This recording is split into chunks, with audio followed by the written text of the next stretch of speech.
एक छोटी सी चेतावनी, अगर आपका दिल कमज़ोर है या आप आसानी से डर जाते हैं तो मेरा सुझाव है कि आप इसे यहीं बंद कर दें, क्योंकि ये कहानी आपको परेशान कर सकती है। तो चलिए शुरू करते हैं। आज की कहानी की शुरुआत होती है रहस्यमय कहानी, सदियों पुराना खुफिया दरवाजा। सन 1857 का समय था। भारत अंग्रेज के कब्जे में था। हर तरफ डर, साजिश और बगावत की आग फैल रही थी। लेकिन उसी समय उत्तर प्रदेश के एक छोटे से गांव में एक ऐसा रहस्य भी छुपा था जिसके बारे में आज तक कोई नहीं जानता। कौशाम्बी जिले के पास एक पुराना खंडहर था। लोग उसे काला किला कहते थे। कहा जाता था कि उस किले में रात के समय अजीब आवाजें आती थी। कई लोग वहां पर परछाई को चलते हुए देखा था। गांव वाले उसे किले के पास जाने से भी रोकते थे। लेकिन तीन दोस्त थे जिन्हें डर से ज्यादा रहस्य में जानने का शौक था। उनके नाम थे आरिफ और कबीर, वीर।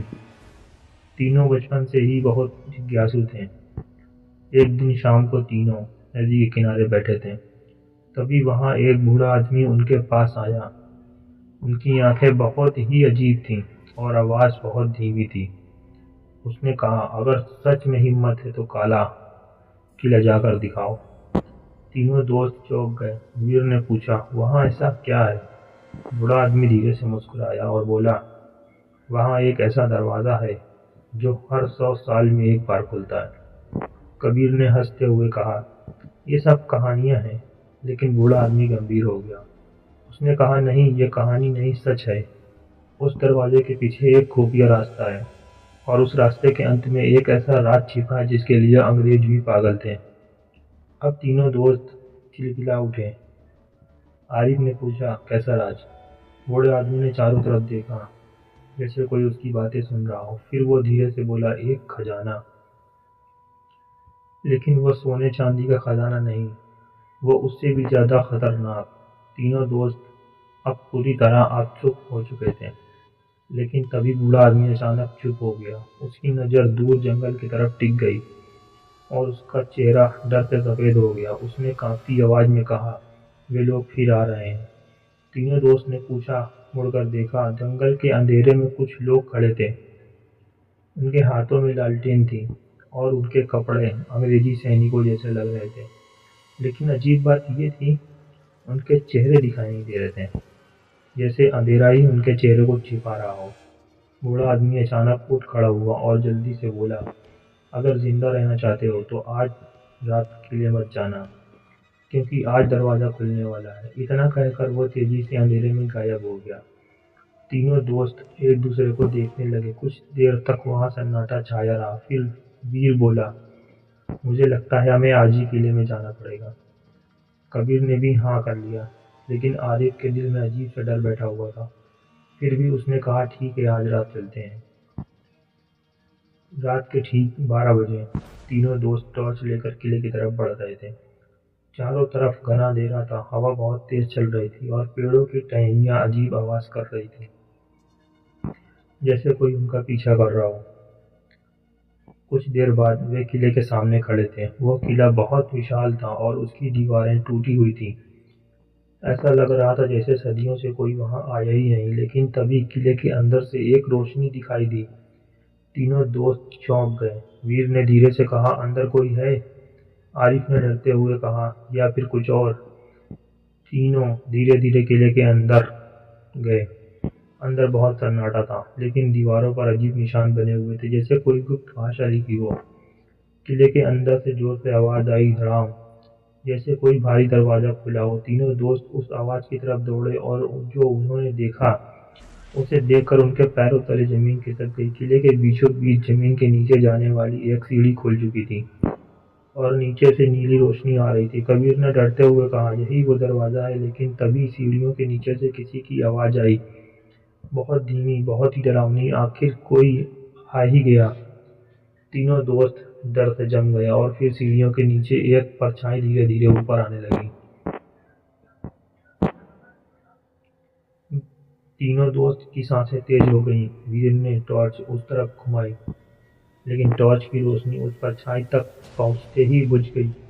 अचानक पूरा किला अंधेरे में डूब गया। कबीर घबरा कर बोला, ये क्या हुआ?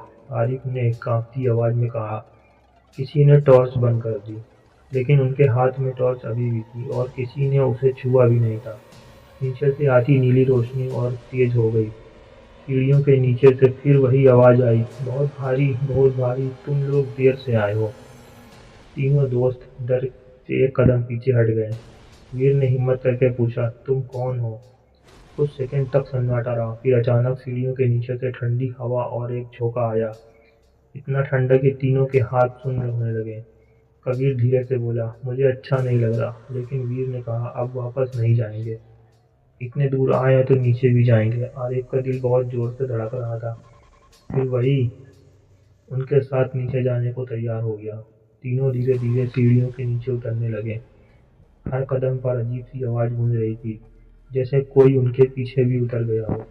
लेकिन जब वे पीछे मुड़कर देखते तो वहां कोई नहीं होता। सीढ़ियां बहुत लंबी थीं। लग रहा था जैसे जमीन के नीचे जा रही हो। कुछ देर बाद वे एक बड़े कमरे में पहुंच गए। कमरे की दीवारों पर पुरानी मशालें जल रही थी, लेकिन सबसे अजीब बात यह थी, वहां कोई नहीं था। फिर भी मशालें अपने आप जल रही थी। कमरे के बीच एक पत्थर की मेज रखी थी और उस मेज पर एक बहुत पुरानी किताब रखी थी। किताब पर धूल जमी हुई थी, लेकिन उस पर एक अजीब निशान बना था। वो धीरे धीरे मेज के पास गया और उसने किताब को छूने की कोशिश की। जैसे ही उसने उंगलियां किताब को छूने वाली थी, अचानक कमरे की सारी मशालें एक साथ बुझ गई। कमरा फिर से अंधेरे में डूब गया और उसी समय पीछे से किसी के चलने की आवाज आई। तीनों दोस्त धीरे धीरे पीछे मुड़े और जो उन्होंने देखा उसे देखकर उनके पसीने निकलने लगे। कमरे के दरवाजे पर वही बूढ़ा आदमी खड़ा था, लेकिन अब उसका चेहरा पहले जैसा नहीं था। उसकी आंखें पूरी तरह काली हो चुकी थीं और उसका चेहरा ऐसा लग रहा था जैसे बहुत साल पुराना हो। आरिफ डरते हुए बोला, तुम यहाँ? बूढ़ा आदमी धीरे से मुस्कुराया और बोला, मैंने तुम्हें मना किया था, फिर भी तुम आ गए। कबीर घबरा कर बोला, ये जगह क्या है? बूढ़े आदमी ने कमरे की तरफ इशारा किया और बोला, ये अंग्रेजों का सबसे बड़ा राज है, एक खुफिया सुरंग, जहाँ वो ऐसी चीज छिपा कर गए थे जिसे दुनिया कभी नहीं देखनी चाहिए। तीनों दोस्त अब पूरी तरह डर चुके थे। वीर ने पूछा, कौन सी चीज? बूढ़ा आदमी धीरे से उस पुरानी किताब की तरफ बढ़ा।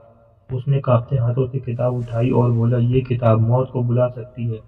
इतना कहते ही अचानक कमरे के अंदर भयानक चीख गूंज उठी। तीनों दोस्त डर के मारे हट गए, लेकिन तभी कमरे की दीवार से खून टपकना शुरू हो गया और फर्श पर अजीब निशान बनने लगे, जैसे किसी ने खून से लिख दिया हो। आरिफ ने नीचे देखा और उसका दिल बैठ गया। फर्श पर जो लिखा था वो अब बहुत देर हो चुकी थी और उसका समय। कमरे के पीछे का दरवाजा अपने आप खुल गया।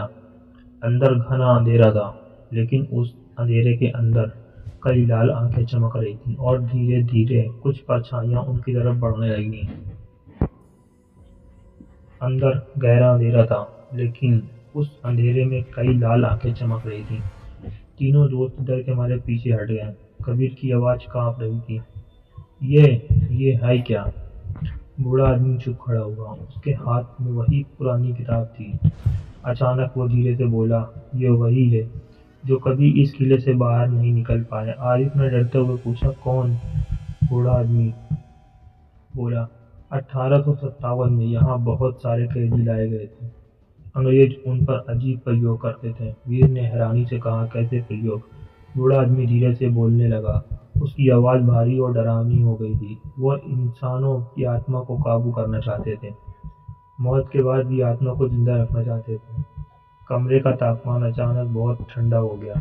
सांस से धुंध निकलने लगी। अचानक अंधेरे में खड़ी परछाइयां हिलने लगी। धीरे धीरे वे कमरे के अंदर आने लगी। अब उनकी शक्ल थोड़ी साफ दिख रही थी। उनके शरीर फटे हुए कपड़ों में थे और चेहरे पर भयानक घाव थे, जैसे सदियों से भटक रही आत्माएं हों। कबीर घबराकर चिल्लाया, हमें यहाँ से निकलना होगा। लेकिन तभी कमरे का दरवाजा अपने आप बंद हो गया। धड़ाम! अब वे पूरी तरह अंदर फंस चुके थे। वीर ने गुस्से में बूढ़े आदमी से कहा, तुम हमें यहाँ क्यों लाए? बूढ़ा आदमी धीरे धीरे हंसने लगा। उसकी हंसी बहुत डरावनी थी। फिर उसने कहा, क्योंकि इस किताब को खोलने के लिए 3 लोगों की ज़रूरत होती है। तीनों दोस्त चौंक गए। आरिफ ने डरते हुए कहा, क्या मतलब? बूढ़े आदमी ने किताब खोली। जैसे ही किताब कमरे में तेज हवा चलने लगी, मशालें अपने आप जल उठी और दीवार पर बने निशान चमकने लगे। किताब के अंदर बहुत अजीब सी भाषा लिखी हुई थी, ऐसी भाषा जिसे कोई समझ नहीं सकता। बूढ़ा आदमी उस भाषा को जोर जोर से पढ़ने लगा। उसकी आवाज़ गूंजने लगी। अचानक जमीन जोर से हिलने लगी, जैसे भूकंप आ रहा हो। कमरे की दीवारें धीरे धीरे खुलने लगी और पीछे एक बहुत बड़ा सुरंग दिखाई देने लगा।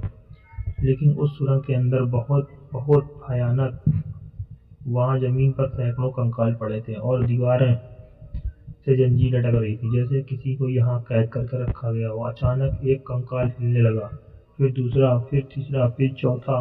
धीरे धीरे सारे कंकाल उठने लगे। कबीर डर के मारे चिल्ला उठा, ये जिंदा हो रहे हैं, भागो! लेकिन तभी सुरंग के अंदर से एक बहुत भारी आवाज गूंजी, इतनी भारी कि पूरा किला कांप गया। किसने मेरी नींद तोड़ी? तीनों दोस्त डर के मारे जड़ जम गए।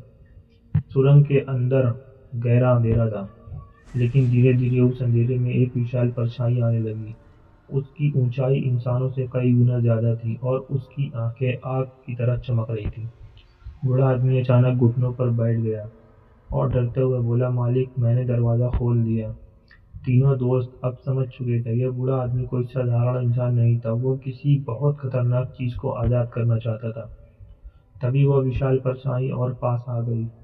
अब उसकी शक्ल थोड़ी दिखाई देने लगी और जो उन्होंने देखा उसे देखकर उनकी रूह कांप उठी, क्योंकि वो कोई इंसान नहीं था, वो एक ऐसी डरावनी चीज थी जिसे देखकर लगता था कि वो सदियों से इसी किले में बंद थी और आजाद हो चुकी थी। कमरे की दीवारों से धूल गिरने लगी। वीर, आरिफ और कबीर डर के मारे पीछे हटते जा रहे थे। बूढ़ा आदमी अब भी घुटनों के बल बैठा था, उसका सर झुका हुआ था। वह बार बार एक ही बात बोल रहा था, मालिक, मैंने आपको आजाद कर दिया। अचानक सुरंग के अंदर से तेज हवा चलने लगी, मशालें जोर जोर से जलने लगी और विशाल परछाई पूरी तरह सामने आई। तीनों दोस्त की आंखें डर से फैल गईं। उसका शरीर इंसान जैसा था, लेकिन उसकी ऊंचाई लगभग 10 फीट थी। उसकी त्वचा काली और जली हुई लग रही थी और उसकी आंखें लाल आग की तरह चमक रही थी। उसने धीरे धीरे सिर उठाया और भारी आवाज में बोला, 200 साल मैं इस अंधेरे में कैद रहा। उसकी आवाज इतनी भयानक थी कि दीवारें कांप उठी। कबीर डरते हुए बोला, ये क्या है? आरिफ की आवाज बिल्कुल बंद हो चुकी थी। तभी बूढ़ा आदमी खड़ा हुआ। उसने कहा, ये वही है जिसे अंग्रेजों ने बनाने की कोशिश की थी। वीर ने हैरानी से पूछा, बनाने की? बूढ़ा आदमी धीरे धीरे बोला, हाँ, एक ऐसा सैनिक जो कभी मरे नहीं, जिसे गोलियां भी खत्म न कर सकें और जिसकी आत्मा को कभी शांति न मिले। तीनों दोस्त सन्न रह गए। बूढ़ा आदमी आगे बोला, अंग्रेजों ने कई सदियों पर प्रयोग किया, लेकिन सब मर गए। सिर्फ एक बच्चा। उसने उस दैत्य की तरफ इशारा किया, और वही है, ये है। अचानक ये विशाल दैत्य जोर से हंसने लगा। उसकी हंसी पूरे किले में गूंजने लगी। फिर उसने गुस्से में कहा, उन्होंने मुझे अमर बना चाहा, लेकिन मुझे राक्षस बना दिया। इतना कहते ही उसने दीवार पर जोर से मुक्का मारा। पत्थर की दीवार टूट गई। तीनों दोस्त डर से कांपने लगे, लेकिन तभी दैत्य की नजर आरिफ पर पड़ी। वो धीरे धीरे उसकी तरफ बढ़ने लगा। हर कदम के साथ जमीन हिल रही थी। आरिफ पीछे हटते हुए बोला, ये मेरी तरफ क्यों आ रहा है? बूढ़ा आदमी अचानक घबरा गया। उसने किताब के पन्ने तेजी से पलटने शुरू कर दिए और बोला, नहीं, अभी नहीं। लेकिन देर हो चुकी थी। दैत्य अब बिल्कुल आरिफ के सामने खड़ा था। उसने झुककर उसकी आंखों में देखा और फिर अचानक उसने कहा, अजीब बात, तुम्हारी आंखें उसी जैसी हैं। तीनों दोस्त चौंक गए। वीर ने पूछा, किस जैसी? दैत्य ने धीरे धीरे कहा, उस आदमी जैसे जिसने मुझे यहाँ कैद किया था। कमरे में अचानक सन्नाटा छा गया। बूढ़ा आदमी डर के मारे पीछे हट गया। आरिफ का दिल तेजी से धड़क रहा था। उसने डरते हुए पूछा, कौन आदमी? दैत्य की आंखें और लाल हो गईं। उसने गुस्से में कहा, एक भारतीय सैनिक जिसने अंग्रेजों के खिलाफ बगावत की थी और जिसने मुझे इस सुरंग में बंद कर दिया था। अचानक दैत्य ने आरिफ का हाथ पकड़ लिया। उसका हाथ बर्फ जैसा ठंडा था और उसने धीरे धीरे कहा, और मुझे लगता है तुम उसी की औलाद हो। तीनों दोस्त हैरानी से एक दूसरे को देखने लगे, लेकिन तभी सुरंग के अंदर से फिर एक भयानक आवाज आई। इस बार आवाज पहले से भी ज्यादा डरावनी थी, जैसे कोई बहुत बड़ा दरवाजा खुल रहा हो। सुरंग के अंदर अंधेरे में एक और रोशनी जल उठी। बूढ़ा आदमी का चेहरा डर से पीला पड़ गया। उसने कांपती आवाज में कहा, नहीं, ये तो नहीं होना चाहिए था। वीर ने घबरा कर पूछा, क्या हुआ? बूढ़ा आदमी धीरे धीरे बोला, इस किले के नीचे एक और कैदखाना है और वहाँ इससे भी ज्यादा खतरनाक चीज बंद है। तभी सुरंग के अंदर से भारी कदमों की आवाज आने लगी, ठप ठप, और अंधेरे में दो चमकती हुई आंखें दिखाई दी जो धीरे धीरे उनकी तरफ बढ़ रही थी। तीनों दोस्त डर के मारे वहीं खड़े थे। बूढ़ा आदमी घबरा कर पीछे हटने लगा। उसके चेहरे पर पहली बार डर साफ दिखाई दे रहा था। सुरंग के अंधेरे से धीरे धीरे एक परछाई बाहर आ रही थी, लेकिन इस बार वो दैत्य नहीं था, वो एक आदमी था। उसके कपड़े बहुत पुराने थे, जैसे किसी पुराने जमाने के सैनिक के हों। उसके हाथ में जंग लगी तलवार थी और आंखों में अजीब सी चमक थी, जैसे वो सदियों से किसी का इंतजार कर रहा हो। पहला दैत्य उसे देखते ही अचानक पीछे हट गया। उसकी आंखों में गुस्सा था, लेकिन डर भी था। बूढ़ा आदमी कांपती आवाज में बोला, ये वही है? वीर ने पूछा, कौन? बूढ़ा आदमी धीरे से बोला, वो भारतीय सैनिक जिसने इसे यहाँ कैद किया था। सुरंग से आया वो सैनिक धीरे धीरे आगे बढ़ा। उसने आरिफ को देखा। कुछ पल तक उसकी आंखें उसी पर टिकी रह गईं। फिर उसने धीमी आवाज में कहा, डरो मत, मैं तुम्हें नुकसान नहीं पहुंचाऊंगा। कमरे में अजीब सन्नाटा था। फिर वह सैनिक दैत्य की तरफ मुड़ा। उसकी आवाज भारी हो गई थी, मुझे यहाँ बंद इसलिए किया गया था ताकि तू दुनिया को बर्बाद न कर सके। दैत्य गुस्से में गरज उठा। उसकी आवाज से पूरा किला कांप गया, लेकिन सैनिक बिल्कुल शांत खड़ा था। फिर उसने धीरे धीरे दीवार की तरफ इशारा किया। वो एक पुराना लोहे का दरवाजा था। सैनिक बोला, ये सुरंग मैंने ही बंद की थी और आज इसे फिर बंद करना होगा। बूढ़ा आदमी चिल्लाया, नहीं। लेकिन सैनिक ने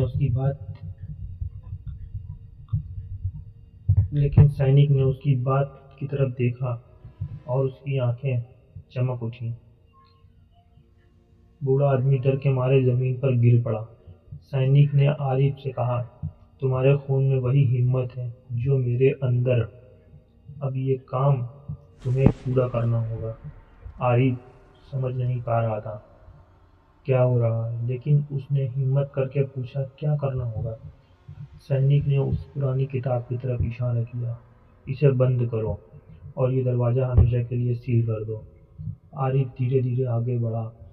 उसने किताब उठाई और उसे बंद कर दिया। जैसे ही किताब बंद हुई, पूरी सुरंग जोर जोर से कांपने लगी। पत्थर गिरने लगे, दीवारें टूटने लगी। सैनिक ने जोर से कहा, अब भागो। तीनों दोस्त तेजी से सीढ़ियों की तरफ दौड़े। पीछे से दैत्य की भयानक चीख गूंज रही थी। वे दौड़ते हुए ऊपर पहुंचे और जैसे ही वे किले के बाहर आए, अंदर से जोरदार धमाका हुआ। किले का एक हिस्सा जमीन में धंस गया था और सुरंग हमेशा के लिए बंद हो गई। कुछ देर तक तीनों दोस्त चुप खड़े रहे। उनकी सांसें तेज चल रही थी। सुबह होने लगी थी। सूरज की रोशनी धीरे धीरे किले पर पड़ रही थी, लेकिन अब वो किला पहले जैसा नहीं रहा था, जैसे उसके अंदर का रहस्य हमेशा के लिए दफन हो गया हो।